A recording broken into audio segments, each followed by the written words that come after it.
It's been nonstop news since the World Series ended for the Atlanta Braves. Some of it good, some of it bad. But we're going to talk a lot about it on today's episode, including the option decisions. Are the Braves clearing up some money to go make a big splash?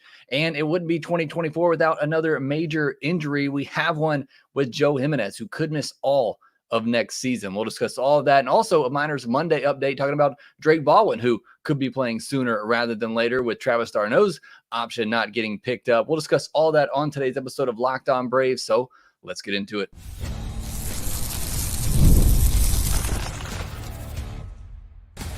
You are Locked On Braves, your daily Atlanta Braves podcast, part of the Locked On Podcast Network, your team every day. Hey, and welcome back to Locked On Braves, part of Locked On Sports Atlanta, where we cover your favorite Atlanta sports teams each and every day.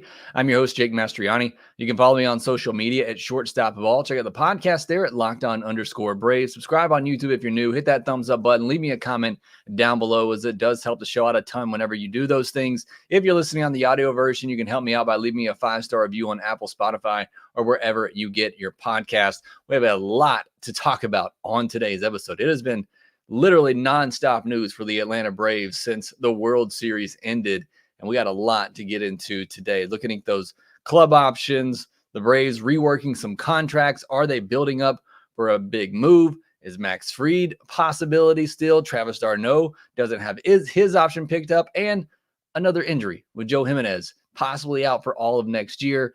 We'll get into all that and try to get into Miners Monday as well, where I had already planned to talk about Drake Baldwin. We may be talking about him a lot more as the offseason and next year rolls around. And you can start the NFL season with a big return on FanDuel. New customers can place a $5 bet, and you'll get started with $150 in bonus bets if you win your first $5 bet. Visit FanDuel.com to get started. I honestly don't know where to get started on today's episode. There's just so much news happening right now, and there's a lot I want to get to because I want to get into the free agent market. I want to get into the trade market and guys that the Braves could be targeting, and we will do that throughout the rest of this week. But there's really so much to unpack, so I'm not going to waste any more time introing it.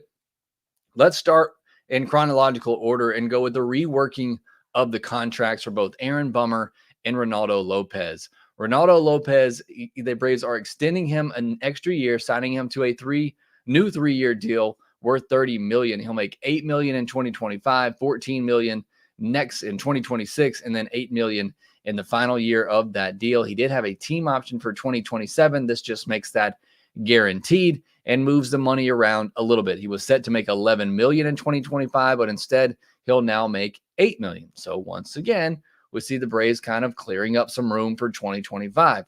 Aaron Bummer had a $7.25 million club option for 2025 that the Braves were going to pick up anyway, but instead they go ahead and give him a 2-year deal where he'll make $3.5 million in 2025. That's a lot less than the $7.25 million he would have made, and then $9.5 million in 2026. With these two moves and the trade of Soler, AA has freed up around $20 million towards the 2025 payroll, and that's if you are non-tendering Griffin Canning, who is projected to get about $5 million in arbitration.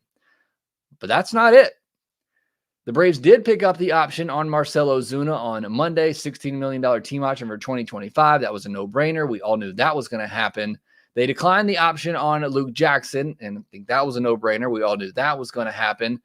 What was a little surprising is that they also declined the $8 million option for Travis d'Arnaud.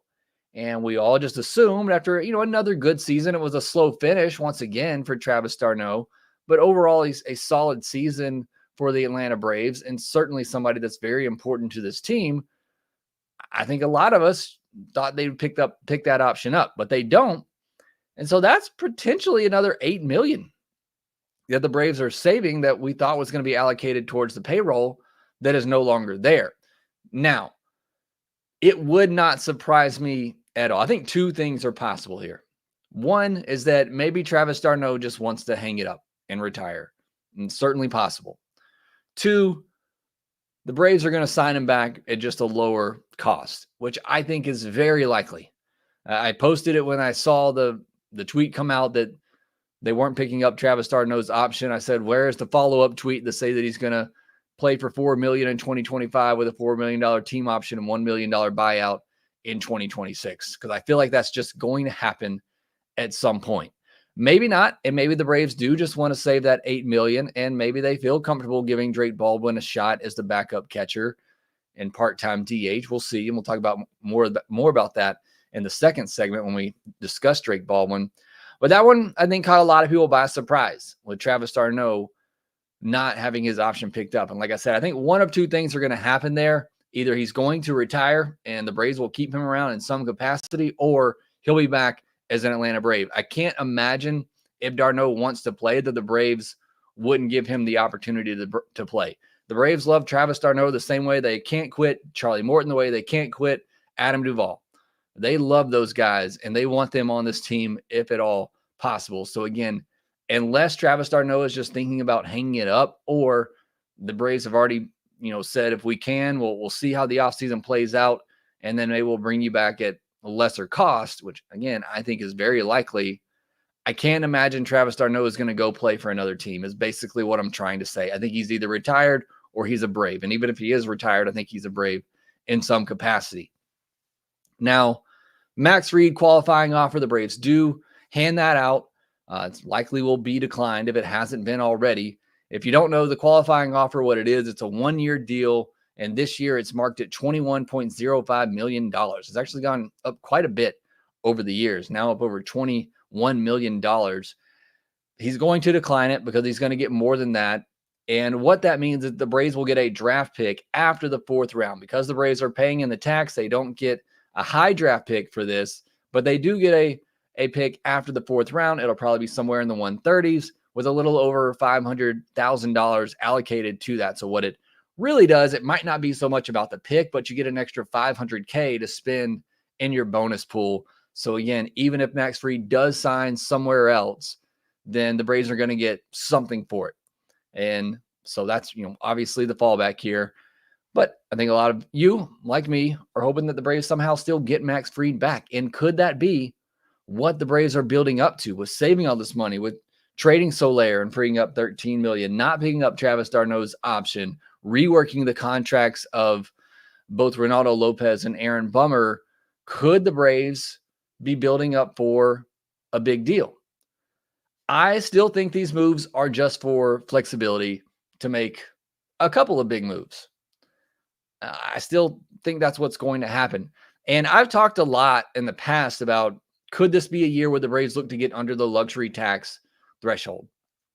And that's still something that I have my eye on, because that 3rd year in a row, penalties go up a lot. And a lot of teams, even the high market teams, will take a year off from paying the tax to get under that number to reset it. And this could be what the Braves are trying to do. Now, something to keep in mind with the reworked contracts, luxury tax threshold goes off the AAV of the contract. So even though the Braves are playing Lopez less now and more later, and the same for Bummer, the AAV of that deal is what goes towards the luxury tax threshold. So that maneuvering wouldn't necessarily help them in the luxury tax this year, but it certainly is freeing up some money for the 2025 team payroll. And again, is that just part of an effort to get under the luxury tax? Is that part of an effort to go out and make a big deal, a big splash? Or is it what I think it is, and it's just giving them the room to make a couple of moves? And they might have to think about making a big move for the bullpen. As again, we'll discuss later in the podcast, the injury to Joe Jimenez. But let's focus on Max Fried for just a minute, because this might be the last time we really talk about Max Fried and what it could look like if the Braves are able to bring him back. That window, I believe, is closing. If it has not closed, you get that 5-day window after the World Series, which I think ends tonight as I'm recording on Monday night, where you can work with Max Fried. You can work with whatever pending free agents you have coming from your team. So I believe, again, somebody correct me if I'm wrong, it's either Tuesday or it's in the very near future when free agency opens up, where Max Fried is going to have the ability to talk to all 30 teams. And at that point, as we've seen in the past, once that happens, you're most likely not coming back. And I don't think many of us thought that was going to be the case for a while now. What is a realistic deal for Max Fried? What does that look like? I, for a while, have said the Carlos Rodon deal of 6 years, $162 million for a AAV of $27 million. I said that looks like the blueprint for Max Fried. Of course, that was a couple of years ago now, so you'd expect that maybe to be a little bit higher. But predictions right now are a lot lower than that on Max Fried. I'm assuming it's for health concerns, but Carlos Rodon was one of the most injured pitchers in baseball for a long time before he finally got healthy and then pitched well, and now has been kind of up and down with the Yankees at signing that deal. But the only reason I can figure is because people are concerned about the injuries with Max Fried, which I think are somewhat overblown. The guy still, for the most part, pitches 170 plus innings a year. But the prediction from The Athletic has 5 years, $140 million. That's a $28 million AAV. That seems pretty reasonable to me. And look, it's not my money. I would sign up for that all day for Max Fried. I still don't think the Braves are the one to pay that price. If you take into account Blake Snell last year, who didn't have a market really, open up like he thought it would, and he had to take a short-term deal of 2 years, $62 million. I think that is the most likely scenario for Max Fried to come back to the Braves if he did want to take a shorter-term deal, but at a higher AAV. So say he wanted to do a 2 year, $60 million deal for $30 million a year. I could maybe, what I think Alex Anthopoulos gets hung up on the most is years. He doesn't want to get in one of these deals where it's 4 or 5 years down the road and this player is just dead weight on your team and on your payroll. Alex Anthopoulos wants to avoid that at all costs. That's why he wouldn't go an extra year on Freddie Freeman, because he didn't want to have a player in their mid to late 30s making a ton of money, bringing down the team and the payroll. So I can't see him giving Max Fried 5, certainly not 6 years. But I do think if it's a shorter AAV, say you give him, or a shorter term deal, a 2 year deal at $30 million a year with a team option for a third year, I think that's the most likely scenario for Max Fried to come back for the Braves. But again, I don't think he'll have to do that. I think he's going to get a 5 year deal, and I think it's going to be at least $140 million. Again, 5 years, $140 million. I would do that deal all day for Max Fried. But I don't think the Braves will be the ones to do it. But let me know what you think in the comment section down below. What will Max Fried sign for? Are the Braves building up to sign him, sign another big free agent? Or do you agree with me and you think they're just giving themselves some financial flexibility to go out and make a couple of big moves or several, solid moves here and there? Maybe not top of the free agent market, but maybe to go out and sign a veteran starting pitcher for $15 million a year. Maybe go out and trade for a Bo Bichette who's going to make about $10 million and sign an impact reliever. You do those three things right there, and I am very happy with the Braves offseason. And I think you have given yourself the financial ability to go out and do all three of those things rather than just go sign a Willy Adames or bring back a Max Fried. You do one of those things, you probably can't do the others. So we'll see how things transpire, but certainly these moves, these reworking of contracts, all seem to be built towards creating some financial flexibility for the offseason. We'll see what Alex does with that money. All right, next we'll turn our attention to Miners Monday, where we'll talk about Drake Baldwin and Hurston Waldrop. And with the news on Travis d'Arnaud and his option not getting picked up, could we be seeing a lot of Drake Baldwin in 2025? We'll discuss that here next. Get ready to tackle the NFL action with FanDuel, America's #1 sportsbook, because right now new customers can bet $5 and get $150 in bonus bets if you win. The FanDuel Sportsbook app gives you everything you need to place live bets on the NFL all in one place. So when you get a hunch in the middle of the game, you can check out the latest stats, view live play-by-play, and so much more on the same page where you place your bets. Just visit FanDuel.com to join today. You'll get started with $150 in bonus bets if you win your first $5 bet. That's FanDuel.com. Also, make sure you visit FanDuel.com/playsafe for tools and resources to help you stay in control of the way that you play. Also, if you're interested to see who has the best odds for the World Series to win the World Series in 2025, you can check that out at FanDuel as well, where the Braves have the third best odds entering the offseason. So again, check that out at FanDuel.com. Never waste a hunch and make every moment more with FanDuel, an official sportsbook partner of the NFL. Thank you for making Locked On Braves your first listen of the day. Go check out Locked On MLB for your second listen, as Sully's going to be getting you caught up on everything happening this offseason, as we are now fully in offseason mode here for Major League Baseball. Again, like I said on the podcast this week, we're going to be looking at the free agent market, the trade market. We're going to talk tomorrow about all the best free agents that are available, and I'm going to tell you why the Braves aren't going to sign them, but maybe Anthony Santander, maybe. We'll talk about that on tomorrow's podcast, and then we'll look at positions where I think the Braves will be looking to acquire outfield, shortstop, starting pitcher. We'll look at some of the best names that I think fit what the Braves need. We'll be doing that all this week. Now, we are getting back into our Minors Monday segment where I am going to be watching film on some of these players and then giving you my takeaways on them. And we are going to start with Drake Baldwin, 5'10", 210 pounds, 23-year-old catcher, 96th overall pick in 2022 out of Missouri State. 3 minor league seasons, he slashed 272, 379 on base percentage, 428 slug, and 807 OPS with 50 doubles, 32 home runs, and 257 games. This past year between AA and AAA, he slashed 276, 370, 423 with a 793 OPS, 19 doubles, 16 home runs, and 124 games. Has a walk rate over 10% and a K rate around 20% in his minor league career. Those are very solid marks, showing good plate discipline. He's playing in the Arizona Fall League. Last time I pulled up his stats in 13 games, he was slashing 377, 452, 491 with a double, triple, and a home run. So certainly somebody who has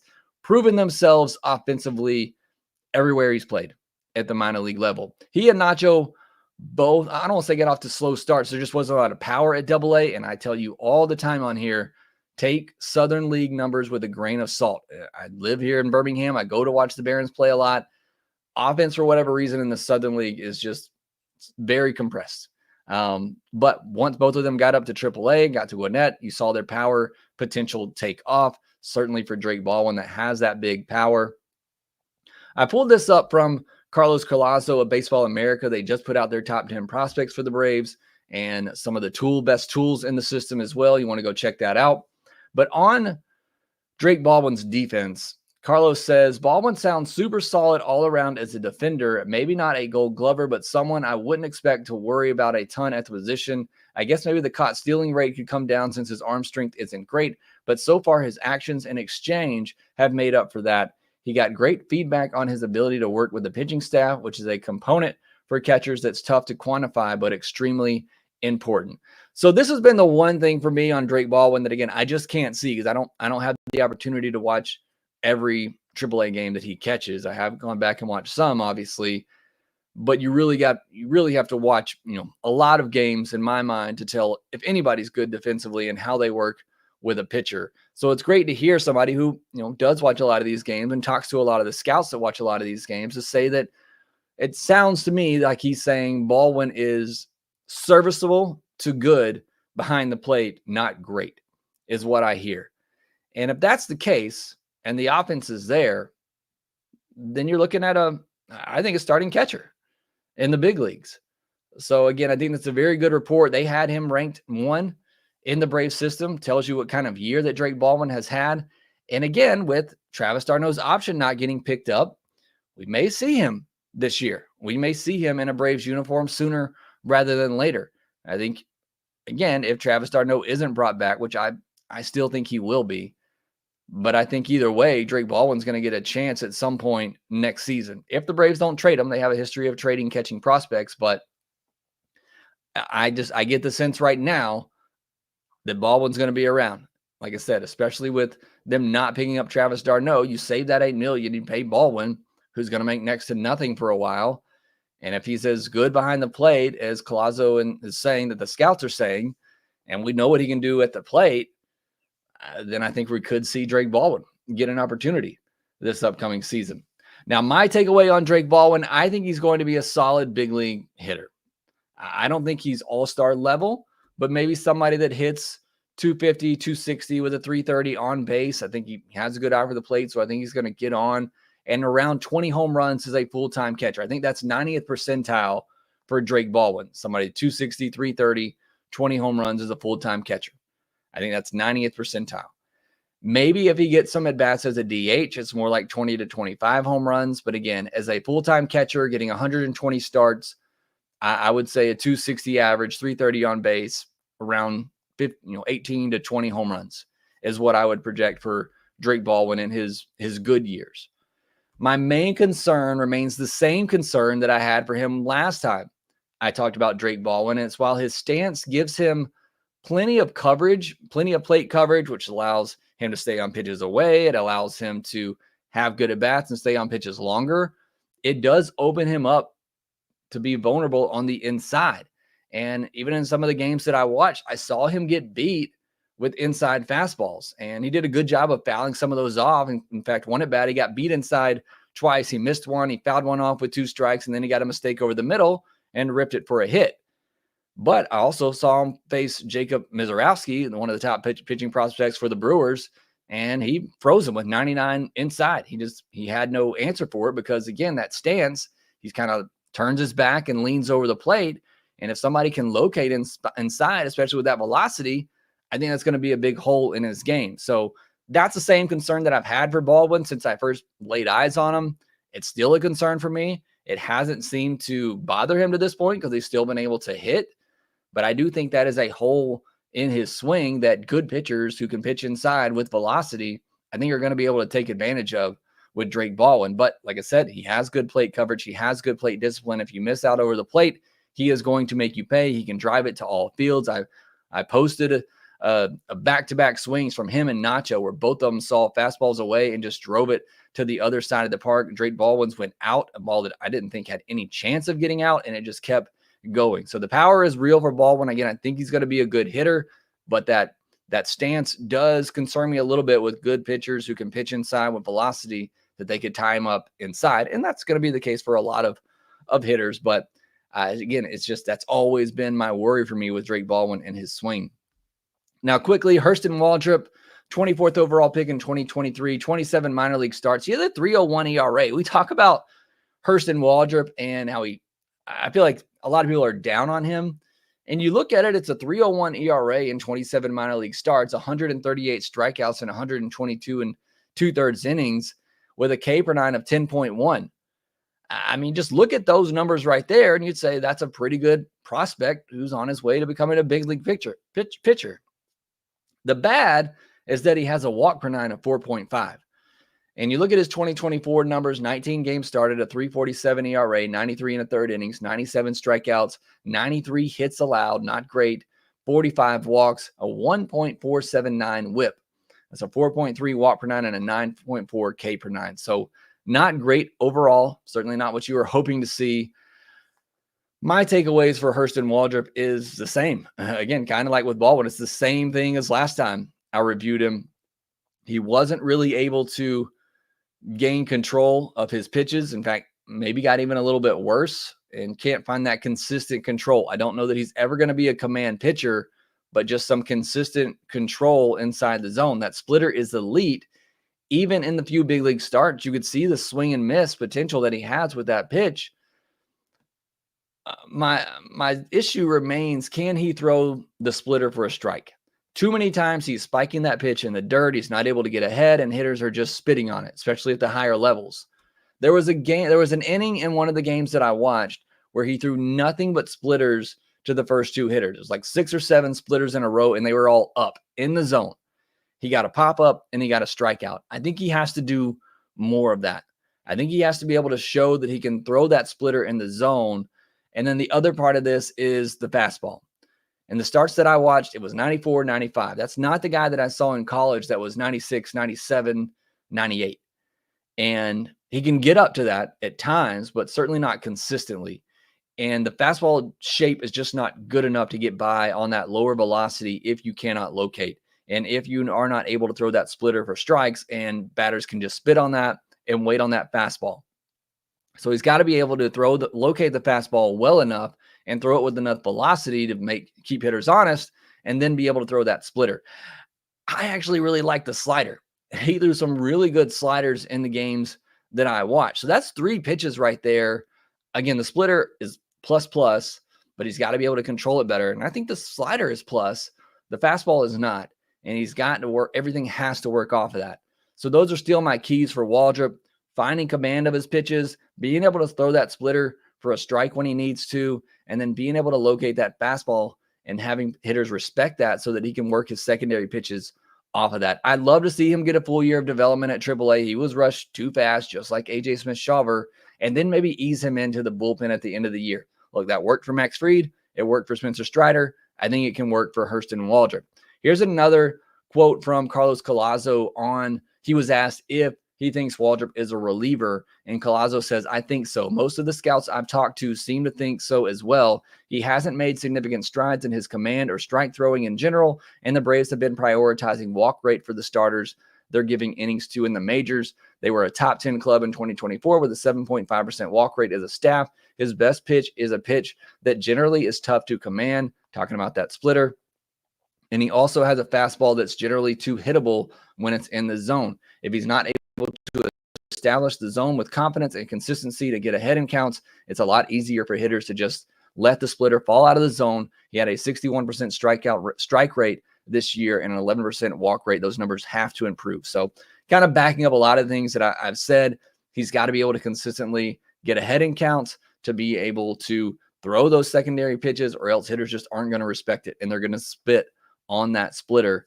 And those are still the same areas that he has to improve on. And I still think it's too early to give up on that, but I do think he has a lot of potential as a reliever if the Braves decide to go that route. But to me, it's still too early. I want to see him get a full year at AAA and see what kind of development strides that he can make there. But certainly still a lot of improvement there for Hurston Waldrop that needs to be made. We got a lot more to get into. Some news. Again, we got to talk about Joe Jimenez and some good stuff for the Atlanta Braves winning some awards. We'll discuss that here next. You shouldn't have to worry when you buy tickets to your next big event, and you don't with Game Time. I tell you about Game Time all the time because it's the only ticketing app that I use, especially when I'm going to Braves games. What I do, I know I'm going to a Braves game. I open up the Game Time app daily, the week leading up to that, because they constantly are having flash deals. You can get good tickets in good spots. I got tickets in the 100 section last time at a Braves game for $100. So you can get really good deals. Sometimes they get even better right up to the start of the game. A couple of things I love. You can filter it so you get all-in prices right there in one screen. You know what you're paying, and you can see the view from your seat. Again, you can do it all in one screen. Very user-friendly, and you also get the Game Time guarantee, which means you'll get the best price. If you find tickets in the same section and row for less, Game Time will credit you 110% of the difference. Take the guesswork out of buying tickets with Game Time. Download the Game Time app today and use code LOCKEDONMLB for $20 off your first purchase. Again, terms apply. Create an account and redeem code LOCKEDMLONMLB for $20 off your first purchase. Download Game Time today. Last minute tickets, lowest price guaranteed. We got a lot of news to cover. I'm going to do so very quickly. Joe Jimenez injury. Mark Bowman reporting and others that Joe Jimenez could miss all of next season after undergoing surgery to repair cartilage damage in his left knee. The Braves say he could be sidelined 8 to 12 months. This is apparently something that happened during the season, and they didn't know the extent of it until he went and see a doctor in the offseason, and turns out that there was some cartilage damage that needed to be repaired in his knee. And now, best case scenario, he's back late June, early July. Worst case scenario, he's out all of next season. That is a huge loss for the Atlanta Braves, and you wonder what that does to the offseason plans now for Alex Anthopoulos. Does he need to go out and get another reliever? You look at the back end of that bullpen now, you had those three guys. You had Jimenez, Johnson, Iglesias. I think you throw Dylan Lee, Aaron Bummer in there as well to give you some lefties, but the Braves do have a deep bullpen, but Jimenez is certainly one of those lockdown guys. So that's going to be a big loss for the Atlanta Braves and something that they're going to have to address, whether in the offseason or likely during the season at some point. I think you have to find another big-time setup reliever to replace Joe Jimenez. Chris Sale won a Gold Glove, so another reward for him. One of, like I said, several that I think he's going to get this offseason. Marcell Ozuna is the only Braves finalist for a Silver Slugger, and he's not going to win it because he's in the same position as Shohei Ohtani. And the Braves had 6 nominees last year and 3 winners. They had 1 nominee this year and no winners. But congrats to Marcell Ozuna on a great season. The Braves added reliever Domingo Gonzalez to the 40-man roster. The 25-year-old righty had a 2.91 ERA between AA and AAA last year with a whip of 0.95 and 83 strikeouts in 52 2/3 innings, allowing just 28 hits. He had a 10% walk rate. That's not ideal, but you can certainly dream on a guy with a 36.3% strikeout rate like he had at AAA. Pretty similar rates to Daysbel Hernandez. It's not quite that top-notch velocity. Fastball tops out at 96. It's a fastball slider combo. The slider gets a ton of whiffs. But you're starting to see now the Braves develop some relievers. I mentioned Daysbel a second ago, who I think is going to be a big part of the bullpen. Gonzalez, who's now on the 40-man roster, having a good year. Hayden Harris could be somebody that comes up soon. So you're starting to see the Braves develop some relievers now that could have an impact here pretty soon in the bullpen. Braves hire Pete Patilla as their assistant GM of international scouting. He was previously the GM for the Giants for 2 years. He was an assistant GM and director of player development for the Astros. He's younger than me. I don't know what that means, except I feel kind of old now, but he's also accomplished a lot very quickly in his professional career. So that was the Braves news. News around in baseball: the Royals re-signed Michael Wacha to a 3-year, $51 million contract. That's $17 million a year for Michael Wacha. He's had a low 3 ERAs in the last 3 seasons, so he has been good, but he's made more than 25 starts just once in that stretch and will turn 34 in July. So that kind of sets the market a little bit for those middling, mid-rotation type of pitchers. Brewers declined the Devin Williams $10.5 million club option, but retain him for his last year of arbitration. I don't think I've ever seen that before, but Brewers do things differently over there. An MLB investigation found a top prospect in the DR who had verbally agreed to a $4 million deal with the Padres lied and is 5 years older than previously believed. He's 19 instead of 20 or instead of 14. I've said numerous times the international signing process needs some work. It just feels gross. The way that it's done now, stuff like this and all kinds of stuff, what the Braves got in trouble for years ago, international process has to be looked at in the next CBA. A lot to talk about on this podcast. Sorry that I went through that so quickly. If you have further questions or want to continue those questions, let me know, or continue these discussions, let me know down in the comment section below. Lopez says odds Minner comes back. I think they're very, very high. I thought they were high before the Jimenez move. I think they're certainly high. Doc's cards. How about Matzik? He is in the system on a minor league deal, so you could see him next year. I'm not putting a lot of stock into that. But thank you all so much for joining Monty 2K, Braves Thrills, Cody Cooper, Lopez, Miguel Fria, Jeffrey Humphreys, LR. A lot of you, have almost 200 people in here tonight. Again, a lot of news to talk about. So thank you so much for joining me. Make sure you subscribe, hit that thumbs up button. I would appreciate it a ton. But that will do it for this episode of Locked On Braves. Thanks for making this your first listen of the day. Again, go check out Locked On MLB for your second listen. Subscribe on YouTube if you're new. Hit that thumbs up button. Leave me a comment down below. Follow us on social media at shortstopball, at LockedOn_Braves. Make sure that you rate, review, and subscribe to the Locked On Braves podcast wherever you get your podcast. And we will talk to you next time.